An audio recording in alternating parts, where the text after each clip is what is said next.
Okay, so welcome everyone to the Maps and Navigation session. So today we'll be exploring several items related to navigation. We'll look at different types of maps available for South India. We'll talk a little about, we talk about navigation, about GPS systems and so.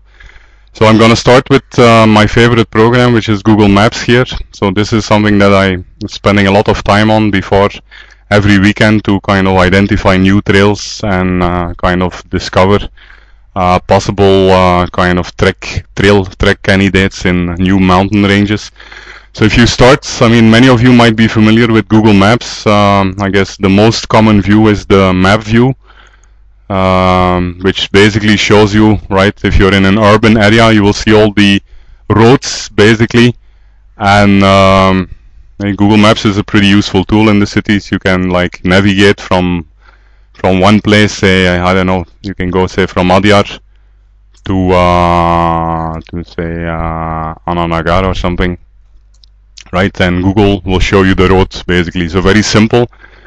Of course, wherever we go for trekking, you don't have roads, you don't have this automatic routing, so you don't even have the you don't have anything in this view. So if you go a little bit outside the city here, so here you have two mountain ranges. The right one is Nagalapuram. If you see here and you zoom in a little bit on this fairly wide area, this is around 30 kilometer long and 5 kilometer wide, you basically see that Google Maps does not give you any detail at all. It's totally useless. So we'll need to make use of some of the other views which are offered here. One possible view which you have is the satellite view. Satellite view basically will give you a satellite image of this area. Satellite view is quite detailed. Let me just zoom a little bit. So you can basically see that you have stitched together different maps of different areas. Different areas will be present in like a different detail. You can also see that depending on when the satellite image was taken, depending on the weather conditions, that the brightness or the clarity is different. So here basically in satellite view what you will get is you will get like a photographic view. So it's a picture taken from satellites, and you can basically kind of identify from a visual point, right? You see the paddy fields here, you can see some typically the villages here, houses, you can see the various roads. This is like a little bit not as detailed. We cannot zoom in at the highest level here. So if you go to certain other areas, like this map, I think here you can go a little bit deeper. It's a bit darker, but here you can go till a very high level. Look, except for the highest level, the second highest level, I can make out individual bushes, actually individual rocks and bushes which are there in the jungle. But again, as you can see, the satellite view is not really that useful for like an initial understanding of the mountain range, because it all looks kind of, okay, it just gives you an idea of the density of the vegetation. So the main view that I'm typically using to kind of start analyzing a new terrain will be the terrain view here. We'll have to zoom out a little bit more, I think, because before this one becomes available. Voila, the terrain view. So now actually you can see that what was blank in Google Maps and what was like a little bit of a chaotic image in the satellite view, in the terrain view actually you can see a lot of lines here. I mean, this is basically what we call a topographic view. The highest resolution, at least what I've seen for South India, here will be 500 meters. This is like on the screen here, this 500 meter corresponds to 2 centimeters. So basically 1 centimeter corresponds to 250 meters, which basically means a scale of 1 by 25,000. So 1 centimeter corresponds to 250 meters. So the scale of this map and the precision, the resolution, the detail of this map is 1 by 25k, which is actually very good. That's like, a good amount of detail. Like 1 centimeter gives you like a distance of 250 meters in the field, so that's pretty good. So now let's, what I want you, one very important thing is that you can kind of, this might, as if you see this for the first time, this might look like a random set of lines to you. So let us first spend the next 5 to 10 minutes to kind of start breaking down all of this terrain in some useful information.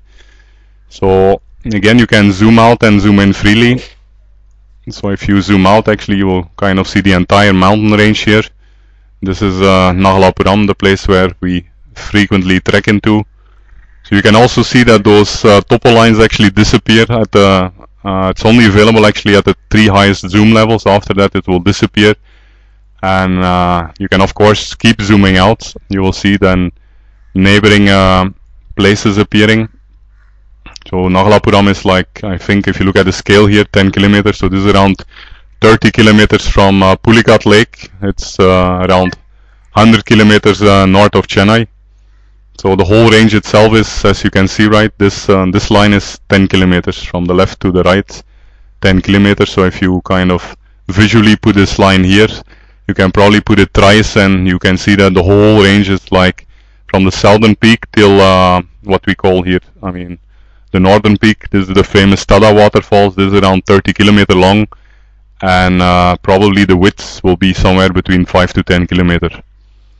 So before we go a little bit in detail, let me just kind of zoom out a little more and show you what are like the typical interesting mountain ranges nearby Chennai. So if you look at, I hope you can clearly see, right, whenever you see some disturbance here, you basically deal with mountain ranges. All this kind of flat greenish terrain, that's basically plains. These are like, that's basically flatland, you can say. There's not much disturbance here in the altitudes. I mean, there's no ups and downs. It's basically flat terrain. So if you look from Chennai, the closest place where CTC frequently visits is Nagalapuram. Next to that, you have also kind of a similar sized place called Nagri, which is quite a beautiful place. And then if you go a little bit further towards Tirupati, so at Tirupati you can see like a much bigger kind of mountain range. If you look at the total size here, all the way from Tirupati, this whole mountain range goes all the way till Kadapa. So this is, I think, easily, if you look at the current scale, 20 kilometers.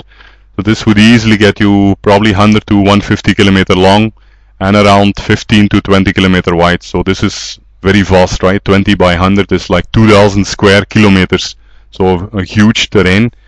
That also explains, right, when it's raining, I mean during the monsoons and last week with Leila, if it rains in this terrain, yeah, and knowing the fact that all of these mountain ranges are actually pure rocks, so that means that the water cannot go in the soil. The water has to be kind of drained through the streams.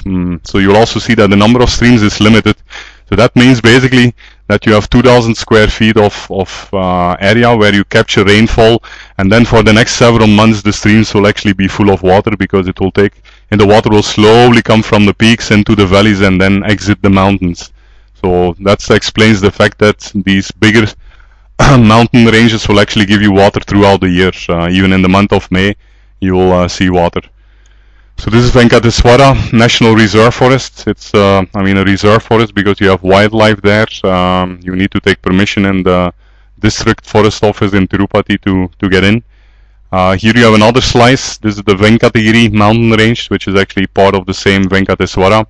So we did a couple of treks during our second birthday in February in this place. Beautiful place also.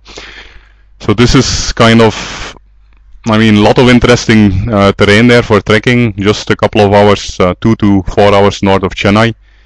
At the left side here of the Venkateswara National Reserve Forest, this big blue spot here is a fairly famous spot called the Talakona Waterfalls. This is supposed to be the highest waterfall in Andhra.